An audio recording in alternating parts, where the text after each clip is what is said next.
नमस्कार मंडळी, श्री स्वामी समर्थ. उद्या 13 एप्रिल वार सोमवार आणि या दिवशी आलेली आहेत वरुथिनी एकादशी. वैशाख कृष्ण एकादशीला येणारी ही एकादशी भगवान श्रीहरी विष्णूंच्या वराह अवताराला समर्पित आहे. धार्मिक मान्यतेनुसार या दिवशी उपवास केल्याने 10,000 वर्षांच्या तपश्चर्येचे पुण्य मिळते. सर्व पाप नष्ट होतात आणि जीवनात सुख समृद्धी, सौभाग्य व संरक्षण कवच प्राप्त होते. ही वरुथिनी एकादशी इतकी महत्त्वाची तिथी मानली जाते की या दिवशी काही प्रभावी उपाय केल्याने त्या उपायांचं आपल्याला शीघ्र फळ प्राप्त होते. आणि म्हणून उद्या एकादशीच्या दिवशी तुम्हाला सकाळीच घराच्या उंबरठ्यावर एक वस्तू ठेवायची आहे. ही वस्तू ठेवल्याने शत्रू तुमच्यासमोर लोटांगण घालेल.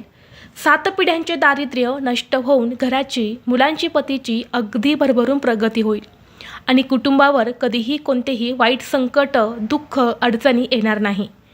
तर अशी कोणती वस्तू उंबरठ्यावर ठेवायची आहेत, हा उपाय कसा करायचा आहे याबद्दलची संपूर्ण माहिती एका व्हिडिओद्वारे मी तुमच्यासोबत शेअर केलेली आहे. तो व्हिडिओ पाहण्यासाठी या व्हिडिओच्या खाली जो छोटा त्रिकोण दिसत आहे त्या त्रिकोणावरती क्लिक करा, म्हणजे योग्य ती माहिती तुमच्यापर्यंत येईल. धन्यवाद. श्री स्वामी समर्थ.